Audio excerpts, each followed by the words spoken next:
All right, folks. Today we're talking with Ryan Dawson. He's a he's many things actually, but he's a geopolitical analyst, he's a documentary filmmaker, and he's probably truly the most canceled man alive. And if you're a millennial, then you'll know that he's been canceled from all sorts of applications, including not only MySpace, which you got to be at least 30 years old to know what MySpace is, but also AOL. Completely outrageous. And of course, he was canceled for his work exposing the lies, controversies about 9/11, the JFK assassination, and of course, his anti-Israel, anti-Zionist activism. He's played a tremendous role since October 7th. If you aren't familiar with him, definitely check out his Twitter page, which I'll have up here in a second. So Ryan, you were one of the few accounts that had called the coming of this war, which hasn't exactly happened yet between the United States and Iran. But of course, the United States has completely supported and backed Israel in their attack on Iran. And so you could argue that they are already at war. What is it that led you to believe that this was inevitable and that the war was coming? It was an easy call to make. We knew as soon that this was the plan. This was part of their script. As soon as they could get Syria to fall, Iran was next. And essentially that's what happened they couldn't get Syria until they could remove their support from Russia. And so I always say it like this: once they handcuffed Russia to Ukraine, because they're really fighting Ukraine with absolute support from NATO, otherwise that war wouldn't have lasted very long. 100% of their economy and supplies comes from NATO. They would have run out within months without it. But that prevented them from saving Syria from ISIS. And it doesn't matter if you call them al-Nusra or HTS, whatever. It's a bunch of Salafist, Sunni, Wahhabi head-chopping lunatics that serve the interest of Israel. Israel's goal was to break the land bridge to Hezbollah, to prevent people from being able to resist their regional ambitions, which is for land annexation and ethnic cleansing of their neighbors. And so they've always been encroaching on Palestine, occupied Gaza and the West Bank. You know what they do. They bulldoze down homes and burn farms, set people and their properties on fire, snipers shooting people at will. People are arrested without warrant, without trial. And then in Gaza, in the last 2 years, they've just bombed residential areas, like every house. Khan Yunis and Gaza City are completely destroyed. They go in and loot what remains, push people down in the refugee camps in Rafah, and then they bomb those too. And then currently their new thing is, as everyone's starving to death and they line up for food, they bomb the lines of people getting food. So this has been their plan the whole time. The problem was the resistance mainly coming out of Iran and Iraq. And initially Saddam Hussein sent Scud missiles into Israel. He supported the Palestinians. So he was the first one removed. And over nothing, they lied about WMDs and destroyed Iraq, killed about 1 million people, threw the country into sectarian violence. This was a bunch of Jewish supremacist neocons that created these lies. It wasn't oil companies. It wasn't the military-industrial complex. It was Israeli firsters. They benefited. There was already an oil for food program in Iraq. Trade of oil, if you look at it prior to 2003 and after, before and after the war, it didn't change for America. More oil ended up going to China. Kurds end up the ones selling the oil. So who profited from it in Iraq changed, but as far as imports to the United States, didn't matter.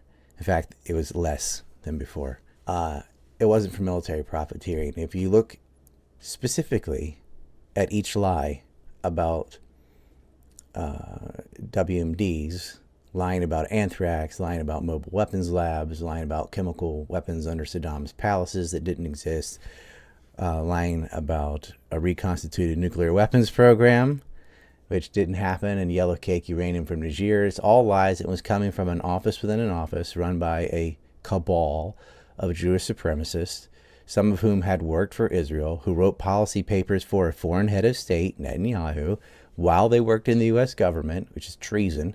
Doug Feith and Richard Pearl and Paul Wolfowitz and Michael Ledeen and Elliot Abrams and the usual suspects sat up there and fabricated evidence that they gave to George Bush to create a pretext to go to war in Iraq. And Colin Powell went to the UN with his little mock vial of anthrax, saying they're in violation of a UN resolution. How many UN resolutions is Israel guilty of breaking? Doesn't matter.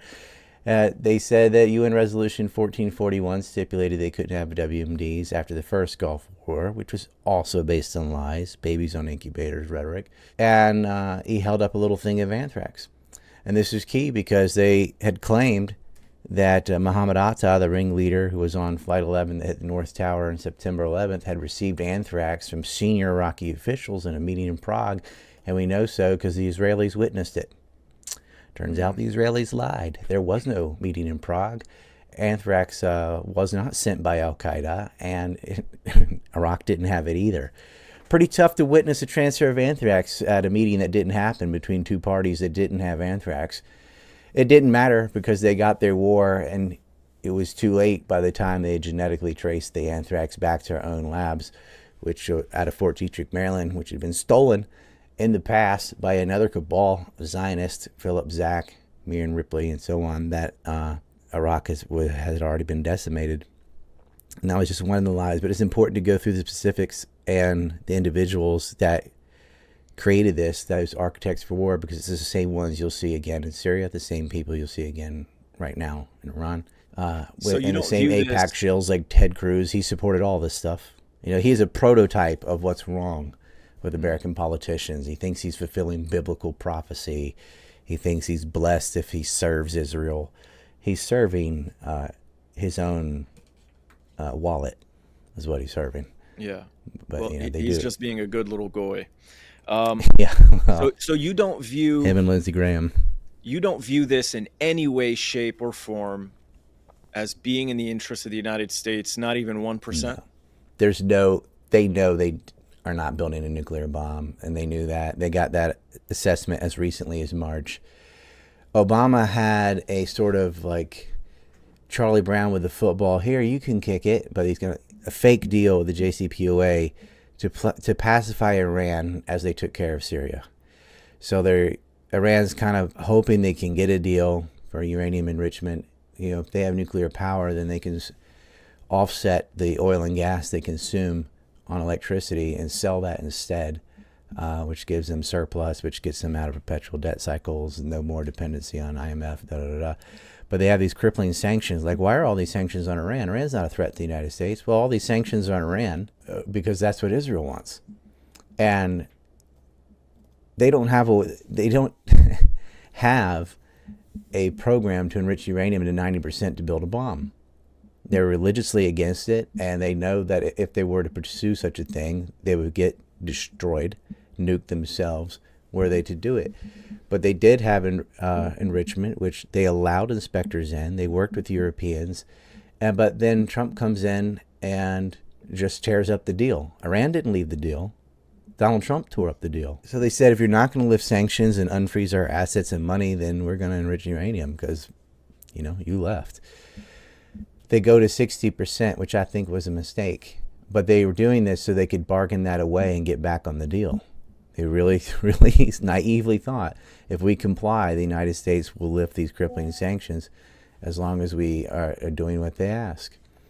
And so fast forward to currently, Donald Trump sends in Steve Witkoff, who is not an honest actor. He's an absolute Zionist, Jewish supremacist out of New York, who was a middleman in a transfer of money between Shimon Cohen, or Time Wertheimer, the richest man in Israel. He's on the board of governors of the Jewish Agency, and Bernard Kerik, the police commissioner in New York, who claimed he found a 9/11 hijacker's passport somehow. A guy gave it to him amongst the debris and chaos in 9/11. He ends up going to jail for a decade on several different felonies and worked with Gambino crime syndicate. So did Witkoff. Like, they're all little criminals. Witkoff worked with Antonia Golubchik and Tony Salerno and a bunch of thugs. They sent him to Ukraine. He didn't even know the basic geography. Kind of like Ted Cruz. Like, oh, what's it matter? Well, how much attention could you be paying to the Ukraine-Russia conflict if you don't know the name of the oblast? Right. Because it's that Donbass region of Luhansk and Donetsk that broke away originally. I mean, going back from 2014 to hot civil war in Ukraine, and you'd have to know. You could not know that if you really cared about the causes of that war, what happened. But they act like it's the Death Star. They think we're more similar to Star Wars than World War II or something. He didn't know. He's got that Cruz ignorance, and he's proud of it. He's like, oh, I don't know these details. Who cares? He wasn't there as an honest broker. They weren't really trying to end the war between Ukraine and Russia, because he goes over there, and they did, like, all you'd have to do is, okay, show me something. Stop supporting Ukraine with munitions and money and drones and stuff. They did none of that. So Russia's like, well, we don't believe you. We're not going to believe, like, if we withdraw, like, that happened once. You're not going to fool us again. So all he wanted to do is divert more resources to the Israeli theater, because they don't really need Ukraine so much anymore, because Syria has been toppled. And that was the whole point. Like, Russia is tied up. They can't support Syria or Iran, as they allowed Al-Qaeda, Giuliani, to destroy Syria and murder Christians and Alawites and other Muslims. And that's what they've done. They have a fucking Al-Qaeda runs Syria now, and they're allowing Israel to use their airspace. And all these, like, Salafist Sunnis are like, oh, Assad, he doesn't do anything when Israel, periodically bombs the Damascus airport or something. Like, what would you like him to do?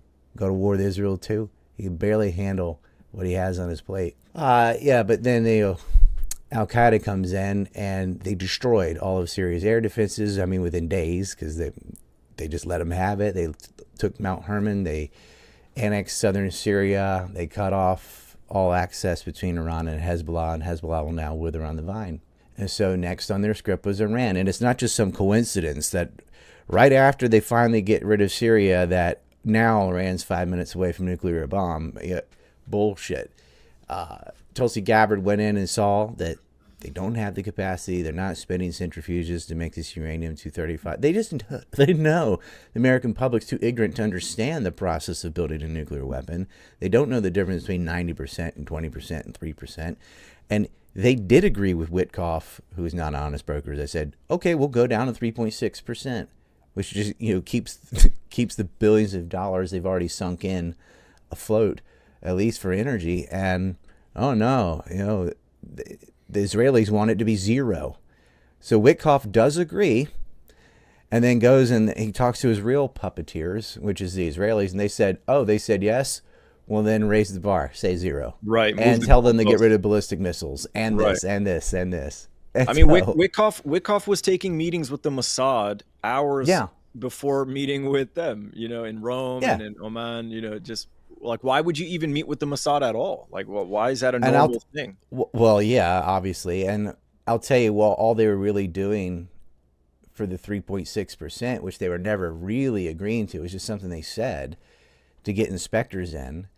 And they were using the IAEA to spy on Iran, to figure out the locations of their, not only the nuclear facilities, but the scientists. And then they went in on a preemptive strike and murdered the scientists. They murdered nuclear scientists and generals, and they knew exactly what they're dealing with. It reminds me of, my brother brought up an analogy, like what they did to American Indians, sending in a wagon of supplies so they could count how many people there were, how many male fighting age, what weapons like they a had. Trojan and then horse. It was like a Trojan horse, exactly. And it just, they go in, they use nuclear inspectors to spy on Iran and understand the capacity, the depth, how far under the ground things are, find out where people live and murder them in their houses. And they had done this before. They used Stuxnet before. They'd murdered scientists before. They'd used proxies before, like MEK and Jandala and even some Azeris, to murder people within Iran. They had agents inside. They had drones take out air defense systems. And they knew where everything was because they had allowed a team of spies from the IAEA, which can never be trusted again. How can you ever allow the International Atomic Energy Agency in when all they were doing is acting as spies for Israel? Yeah. That's disgusting. So, like, there was no deal. there was just, well, an excuse to get people inside so they could bomb them. They knew they didn't have a weapon. The real thing is they don't like that Iran supports what they'll call proxies. So they're terrorists, whatever. The Houthi and Hezbollah, and you got to understand, like, those factions are reactions to Israeli regression in the first place. Hamas too. Hamas and Hezbollah did not exist until the 1980s, and Israel's been occupying Palestine since 1948. And had a series of wars, all of which they started, not only in 48 with annexation and Nakba, where they just went around slaughtering villages that weren't even involved. The Suez Crisis in 56, the Six-Day War in 67, the Yom Kippur War in 73 were all started by the Israelis to grab land. And then also 2006, they tried to go into Lebanon. That one failed. They lost that one. And then all the incursions into Palestine with cast lead, pillar of defense, protective edge, the 2021 war, Palestine crisis, and then all in between. They've been in the Great March for Peace in 2018 and 19. The snipers would just go out and shoot people near the wall that were unarmed and protesting, and they would just go and shoot kids in the head like trophies, videotape it, put it on Telegram or Twitter. It didn't matter. So they've never known peace. October 7th didn't just come out of the blue. I point out 233 Palestinians had been murdered that year prior to October 7th. Thousands have been arrested without cause. That's out of the West Bank and Gaza, and there is no Hamas in the West Bank. Imagine if 233 Jews had been murdered. Just shot, just whatever. And they're well, not the first being thing that any would take reporting place on it. is that number would be inflated by 1,000%. Yeah, it'd be 2 million or something. But I mean, if even, 3 had been kidnapped or murdered, it'd be international news. It'd be, oh, hey, like, yeah, no, look that's what an these excellent terrorists point. have done. Yeah, in 2014, I don't know if you remember, 3 settlers, not even 3 Yeah, Israelis 3 in colonizers. yeah, but 3 settlers in the West Bank had been kidnapped or disappeared, and they bombed Gaza for like 60 days. And they grabbed a 16-year-old out of the West Bank and settlers ganged up and grabbed a teenager and poured gasoline down his throat and lit him on fire from the inside out like a candle. Yeah. And he wasn't involved. He was just a kid. He wasn't involved in the kidnapping or anything. Yeah. 2006, they said that their soldiers were kidnapped. They were in Lebanon and got captured. So they're in Lebanon, where they get captured in Lebanon by Hezbollah. Yeah. And they said that they acted like they'd gone into their house and kidnapped them in Israel and brought them back to Lebanon or something. Right. And so they had a war over that, and they never did get those guys back because they lost the war in 2006. But if you remember, I'll set the stage for the audience that might not know, or maybe. Syria used to have troops in Lebanon. Everybody knew it. And so they staged this, they assassinated Rafik Hariri and blamed it on the Syrians. And Justin Raimondo did a good write-up about it. Syria had nothing to do with it. But Assad said, okay, we'll pull our troops out of Lebanon. And they thought, okay, now with Syria out of the way, we got a one-on-one with Hezbollah and we'll smash them. So they went in and they did not smash them. They got their ass handed to them. And they realized that we have to break Syria completely to isolate Hezbollah because supplies could still get in. And Israel's not used to fighting people who can shoot back. They're used to, hitting kids who throw rocks or just unarmed, babies in an incubator that they can freeze to death. Those are the kind of opponents they like. They blew up all 36 hospitals in Gaza. They blew up aid workers, shoot the journalists, shoot the medics, blowing up food trucks. They murder people waiting for food. They destroyed their electrical power, water, all their infrastructure. They bomb people in their beds, like in their homes. They tell them to go to location B, and then they bomb location B. They've done every war crime there is, and they whine about a shockwave hitting a hospital. When Israel acts like everything they accuse Hamas of doing, Israel's actually guilty of doing. It's a great theme of screaming in pain as they beat you. It's always guilty of their own accusations. They really do mix their military headquarters and residential zones together where they put things right under other buildings. They do use human shields. And so your initial question, like, why did you predict this war in Iran? Like, it was obvious. It's obvious the United States follows whatever Israel demands. They completely run, the media is absolutely Zionist. It's disgusting the way they reported all these conflicts. I skipped over Libya, but rinse and repeat there. And so I said, okay, well, before the ink was dry in their truce with Hezbollah, who they also attacked in 2024, I mean, that day, like within hours, here comes Al-Qaeda right on time. Here comes ISIS invading Syria. And without Russian support, it was over. Assad, the economy had been crippled by sanctions. Assad had won that war as far as he'd taken all of the southwest Syria was Syrian again. Rojava had been annexed by Kurds, and Idlib was run by Salafists, but it always had been. That's who lived there before the war anyway. They were nuts up there. But he couldn't afford to pay his military. He couldn't pay his officers. And they've been crippled by U.S. sanctions. They've been softened up. So when another round came, they could not last another protracted war. Whereas Al-Qaeda has all the support of the Gulf Arabs, Israel, the United States. They get all the money, all the weapons they need. There's no sanctions on ISIS. There's only on Syria. And Israel's always bombing Syria. And the point of that, when they would periodically go, and most of the time it wasn't that effective, like they wouldn't even be able to hit any targets, or they might kill one or two people. But they knew that it's going to cost about $1 million to defend this attack that they don't have. And so every time they do an air raid, it's like it costs Israel what? They lost 2 planes in all of their air raids. Well, no, 3.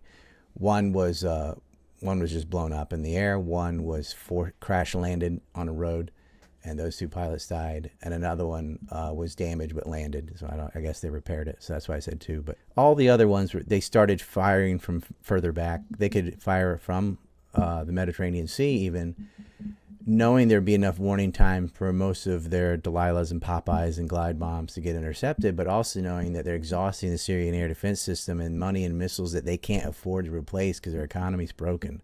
So they just do this all year, like once a month. And not one time, I mean, these are warplanes firing missiles into another sovereign nation, which is an act of war. Not one U.S. paper would even mention that it had occurred.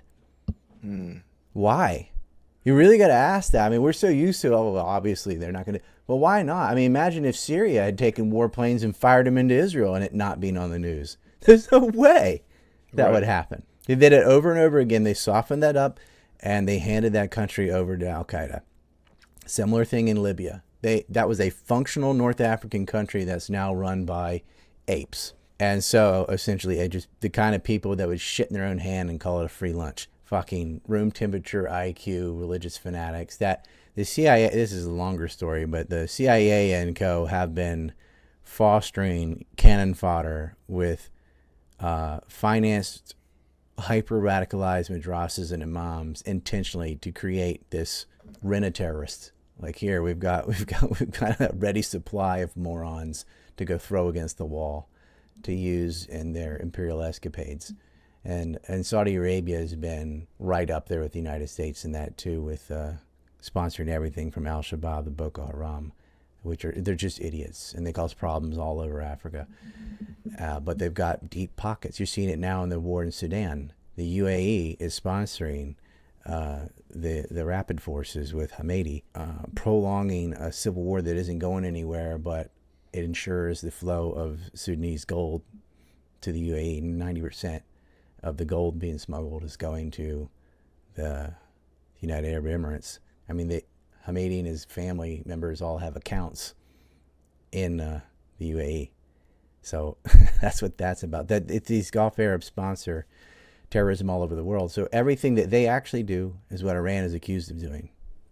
They'll say it's for Israeli security. It's not for the Israeli security. Israelis the one preemptively attacking all their neighbors and actually assassinating the negotiators.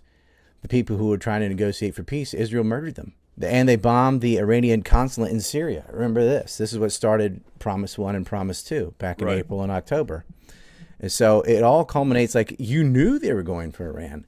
When their president went down in a helicopter mysteriously on a trip to Azerbaijan. And the two escorting helicopters didn't. That was sus and worth looking at again. They are murdering negotiators. They had Trump tear up the deal. And everything I just said, they were planning to attack Iran no matter what.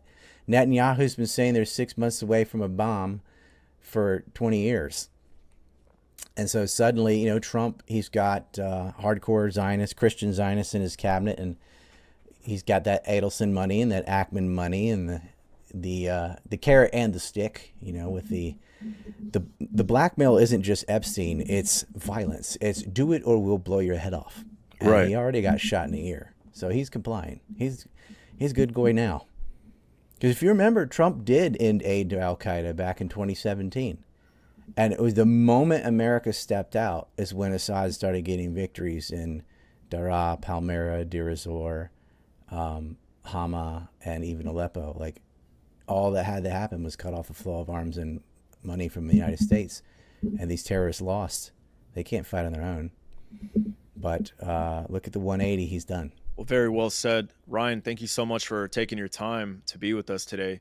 I really look forward to having the next conversation with you. By the way, where can people watch these films for my audience? Oh, so you go to, like my hat, ancreport.com. That's anti-neocon. Okay. And there's a tab on there that says films. Just scroll down and it's big white letters on black. It says films. Click that. And you can watch all but 2 of them are free. So you can see the Trump film, the Biden film. I did a film on neocolonialism in Africa, why Africa's poor. There's the origins of the how terrorists formed a nation on Israel. There's my film on Syria. There's War by Deception, which is on Iraq and 9/11. That's like the free version. Empire Mass, I asked people to buy. It's 5 hours, and it's like everything ever. Trust nothing. No lies.